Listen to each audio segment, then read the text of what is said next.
오늘 이 호세아 14장의 본문 말씀 전반적으로 먼저 요약을 하면 이 1절부터 3절까지는 이 이스라엘 백성들의 회개를 촉구하는 이 말씀, 그 부분이 먼저 나옵니다. 그리고 4절부터 8절까지는 회복을 약속하시는 하나님의 응답에 대한 부분이 소개가 되어집니다. 그리고 마지막 9절은 지혜로운 자는 어떠한 선택을 하는가에 대한 그 말씀이 오늘 본문에 기록되어져 있습니다. 그렇다면 먼저 본문 1절의 말씀을 보면 1절에 이렇게 기록을 합니다. 이스라엘아, 내 하나님 여호와께로 돌아오라. 내 불의함으로 말미암아 엎드려 졌느니라. 이렇게 1절 말씀은 기록을 하고 있습니다. 하나님께서는 호세아를 통해서 불의함으로 엎드러진 이스라엘 백성들에게 다시 돌아오라라는 이 초청의 말씀을 하고 계십니다. 여기서 엎드려졌다는 것은 이 이스라엘 백성들이 불의함으로 인해서 하나님의 징벌을 받고, 그러므로 인해서 이 낮고 비천한 자리에서 굉장히 큰 고난을 당하고 있음을 나타내고 있는 것이죠. 이들이 이렇게 엎드려지게 된 것은 하나님을 배반하고 그리고 하나님을 떠나서 죄악 가운데 행하였던 그 이스라엘 백성들의 죄로 인한 결과입니다. 하지만 이것이 그들의 죄에 대한 하나님의 진노와 그리고 심판에서 비롯된 결과일 뿐이라면 이들은 소돔과 고모라처럼 완전히 멸망해야 마땅한 것이죠. 그런데 이 이스라엘 백성들은 소돔과 고모라처럼 완전히 멸망하지 않고, 비록 포로의 삶이기는 하지만 그래도 이렇게 보존되고 이렇게 잘 있는 이유는 이들의 엎드러짐이 하나님의 완전한 심판이 아니라 하나님께서는 이 심판을 통해 이들을 다시금 회복시키려는, 다시 돌이키시려는 그 목적이 이 안에 담겨져 있다는 것입니다. 그렇기에 이스라엘 백성들이 이전의 모습으로 회복하기 위한 유일한 방법은 무엇입니까? 바로 여호와께로 돌아가는 것, 하나님께로 돌이키는 그 방법 한 가지인 것입니다. 그래서 이어서 2절부터는 이스라엘 백성들이 하나님께로 다시 돌아올 때 어떠한 모습으로 돌아와야 하는가에 대한 설명을 자세히 기록하고 있습니다. 특히 2절 후반부에 보면 수송아지를 대신해서 입술의 열매를 드려야 한다, 이렇게 기록을 하고 있습니다. 당시 수송아지가 무엇입니까? 당시 수송아지는 이스라엘 백성들이 제사를 드릴 때 사용되는 대표적인 이 제물이 수송아지입니다. 특히 이스라엘 백성들이 하나님 앞에서 죄를 용서를 구하고 그리고 헌신을 다시 한번 다짐할 때 사용되는 대표적인 제물이 바로 이 수송아지인 것입니다. 그런데 오늘 본문은 이를 대신해서 입술의 열매를 너희가 드려라, 이렇게 강조를 하고 있는 것입니다. 이것이 무슨 의미입니까? 말 그대로 속죄한다는 명분으로 수소를 제물로 하나님 앞에 드리는 것이 아니라 진실된 마음으로 너희의 입술로 고백해서 하나님께 그 회개의 말씀을 올려 드려야 한다는 것을 오늘 말씀은 강조하고 있는 것이죠. 이것은 그 당시에 제사 제도를 거부하는 것이 아니라 이스라엘 백성들이 하나님 앞에 나와서 제사를 드리는 그 이유를 분명히 알고 그리고 그 목적에 맞게끔 너희가 행동해야 한다는 것을 강조하고 있는 것입니다. 이 말씀을 묵상하면서 우리 또한 하나님의 크신 은혜를 올바르게 헤아리고 그리고 우리 또한 하나님 앞에 합당한 삶을 살아가야 함을 우리는 기억해야 하는 것입니다. 오늘 본문 3절의 말씀도 이 2절과 같은 맥락으로 회개하여 하나님께 돌아오는 이스라엘 백성들이 하나님 앞에 어떻게 앞으로 행할 것인가에 대한 다짐에 대한 강조의 부분이 나오게 됩니다. 더 이상 이 이스라엘 백성들은 아수르에 의지하지 않고 그리고 자기가 만든 것을 향해서 우리의 신이다라고 이야기하지 말아야 한다는 것을 오늘 본문에서는 강조하고 있습니다. 이스라엘 백성들은 계속해서 주변의 강대국들을 의지하고, 그리고 그 나라의 우상과 그리고 그 나라의 군사력을 의지하면서 하나님 보시기에 가증한 죄악들을 계속해서 저질러 왔습니다. 하나님께서는 분명히 나 외에는 어떠한 다른 신도 섬기지 말라 이렇게 말씀하셨는데, 그럼에도 불구하고 이스라엘 백성들은 하나님만 빼고 온갖 신들을, 온갖 우상들을 마치 청개구리 같이 섬기는 그러한 죄악을 범했던 것입니다. 그렇기에 오늘 말씀에서 이 이스라엘 백성들이 의지했던 그 아수르, 그리고 그 이방 나라들의 온갖 우상을 철저히 다 내려놓고 그것들을 다 무너뜨리고 오직 하나님만을 섬겨야 함을 강조하고 있는 것입니다. 이렇게 1절부터 3절까지의 말씀은 철저히 자기 자신을 부인하고, 그리고 하나님 앞에 나와 하나님 말씀에 순종하는 모습으로 회개해야 할 것을 촉구하고 있는 내용이 먼저 소개가 되어집니다. 그리고 4절의 말씀부터는 이스라엘의 회복을 약속하시는 하나님의 응답이 나오게 되는 것이죠. 이스라엘 백성들이 진정으로 회개함으로 하나님 앞에 나아갔을 때 하나님께서는 그들의 아픔과 그리고 그들의 상처를 치유해 주시며, 그리고 사랑과 자비를 베풀어 주시겠다고 4절 말씀에는 기록을 하고 있습니다. 특별히 4절의 말씀을 자세히 바라보면 고치다라는 이야기가 나오는데요, 여기서 고치다라는 것은 히브리 원어로 우리가 너무나도 잘 알고 있는 이 라파라는 단어로 쓰여졌습니다. 즉 치료하다라는 의미가 담겨져 있는 것입니다. 이 말 속에는 굉장히 중요한 의미가 담겨져 있습니다. 당시 이스라엘 백성들이 하나님을 섬기지 않고 온갖 죄악을 섬긴 그로 인한 징계가 너무나도 그들에게 있어서는 고통스러운 징계였습니다. 나라가 망해버리고, 그리고 수많은 사람들이 이방 나라의 포로로 끌려가서 사람 대우를 받지 못하고 짐승처럼 대우받는 그런 비참한 삶의 연속이었습니다. 이방인들에게 국토가 짓밟힘을 당하고, 그리고 그 백성들은 다 다른 나라로 뿔뿔이 흩어지게 되고, 그리고 그들이 중요시하게 생각했던 예루살렘과 그 성전들, 그리고 모든 집들이 황폐화되어서 더 이상 그곳에서는 살 수 없는 그런 현실이 계속되었었죠. 아마 이들에게 있어서 다시는 돌이키고 싶지 않은 그런 악몽 그 자체이었을 것입니다. 그런데 이런 이들의 고난과 그리고 이 역경은 단지 그들의 죄에 대해서 하나님께서 분을 푸시거나 보복하기 위한 목적이 아니라는 것입니다.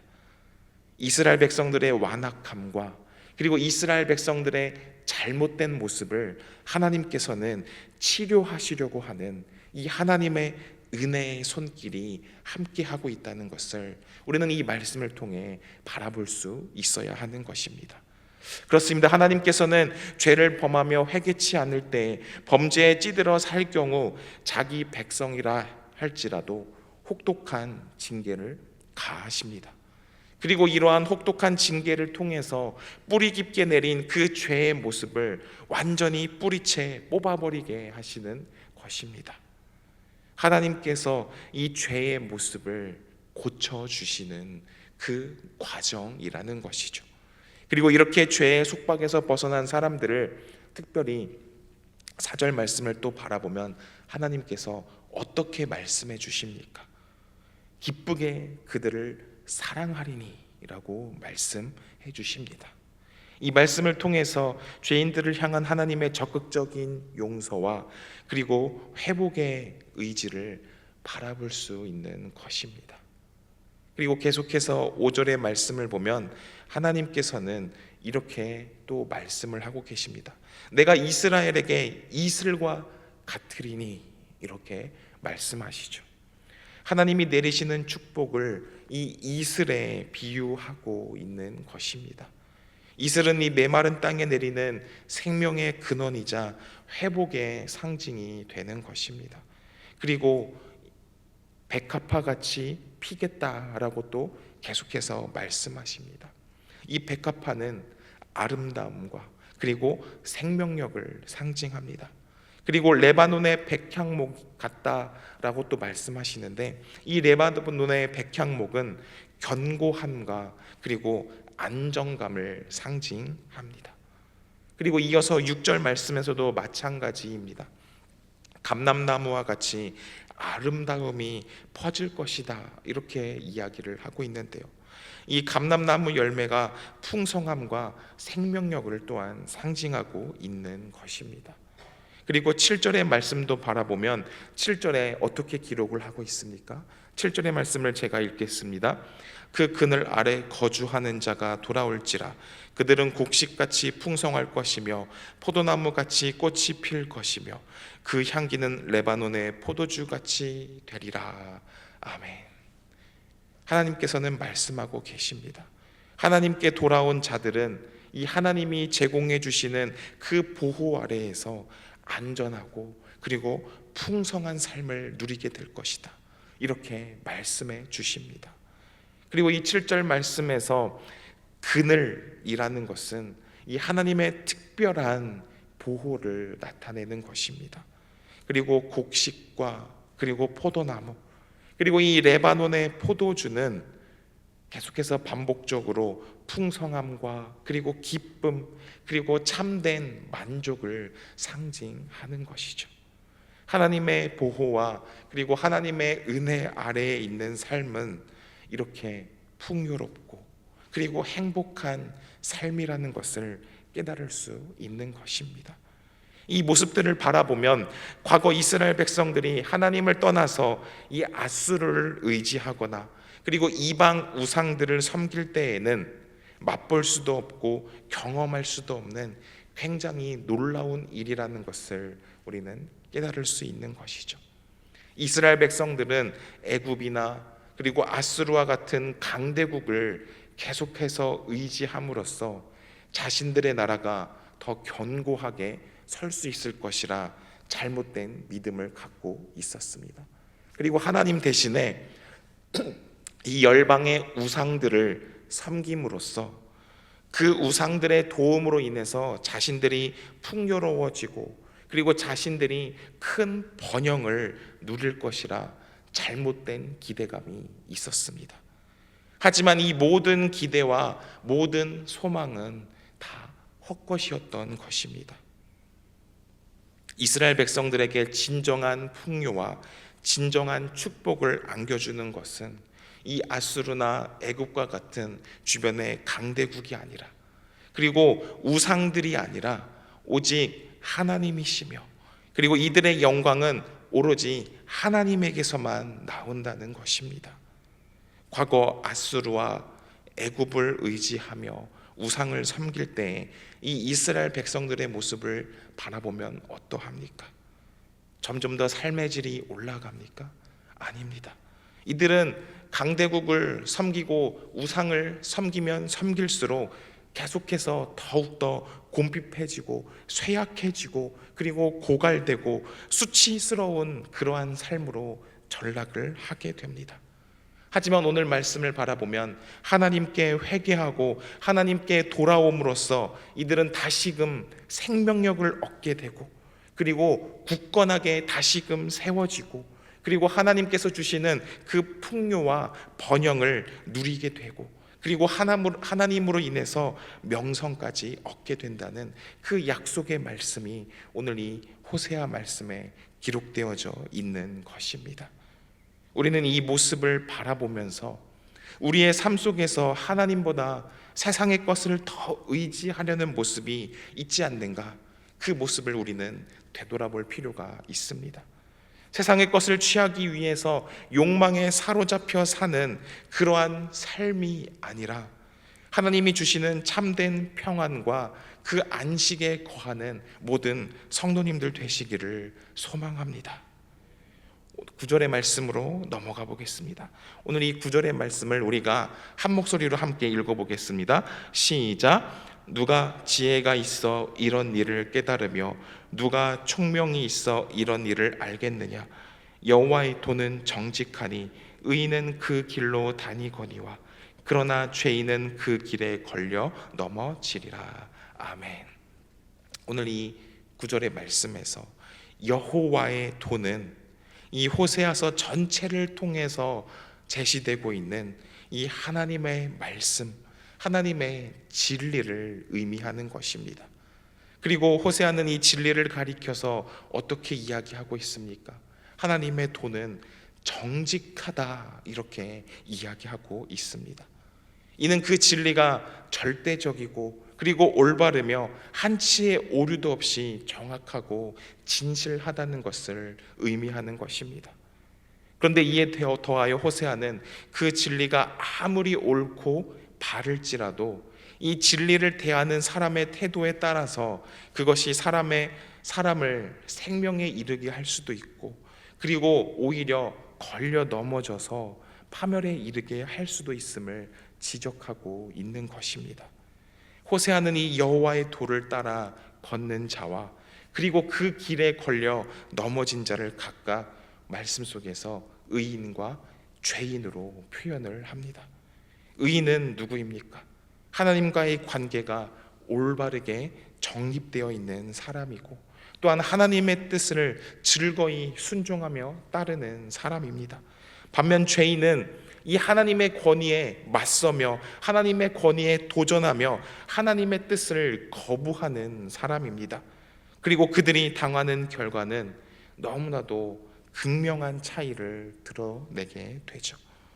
이러한 본문의 말씀은 오늘날 우리에게 과연 여호와의 정직한 도를 따라 우리가 살아가고 있는가? 아니면 우리는 죄인의 길, 이 여호와의 말씀을 떠나서 내 마음대로 자기 임의대로 이 세상을 살아가고 있는가 돌아보게 하는 말씀인 것입니다. 그리고 우리가 어떠한 삶을 살아가느냐에 따라서 굉장히 다른 결과를 가져온다는 것 또한 우리는 바라볼 수 있는 것이죠. 이 두 가지의 삶의 갈림길은 지금 이 순간 우리 앞에도 펼쳐져 있습니다. 여러분은 이러한 삶 가운데 지금까지 어떠한 삶의 길을 걸어왔고 그리고 또 앞으로 어떠한 삶의 길을 걸어가기를 원하십니까? 우리가 이 호세아서 말씀을 1장부터 마지막 장까지 묵상하면서 하나님께서 얼마나 오래 참으시며 그리고 그 긍휼이 얼마나 풍성하신 분인지 우리는 깨달아 알 수 있습니다. 하나님께서는 이스라엘 백성들이 스스로 일어설 수도 없고 그리고 소망을 기대할 수도 없는 그 암흑에 빠져 있는 상태에서 하나님께서는 그들에게 소망을 허락하시고 그리고 그들을 친히 붙잡아 일으켜 세워주시는 은혜와 사랑의 하나님이신 것입니다. 이러한 은혜와 사랑의 하나님은 우리도 마찬가지로 우리를 선택해 주셨고 그러므로 인해서 우리가 어떠한 상황에 있을지라도 하나님께서는 우리를 결코 버리지 않으시고 은혜와 사랑을 베풀어 주신다는 것입니다. 또한 회복의 역사, 소망의 역사로 우리를 이끌어가 주신다는 것입니다. 지금 우리가 서 있는 곳이 정말 힘들고 아골골짜기와 같이 어려운 그 상황에 있을지라도 하나님께서는 우리를 끝까지 붙잡고 계시고 우리를 소망의 문으로 인도해 주신다는 것을 기억하시기를 바랍니다.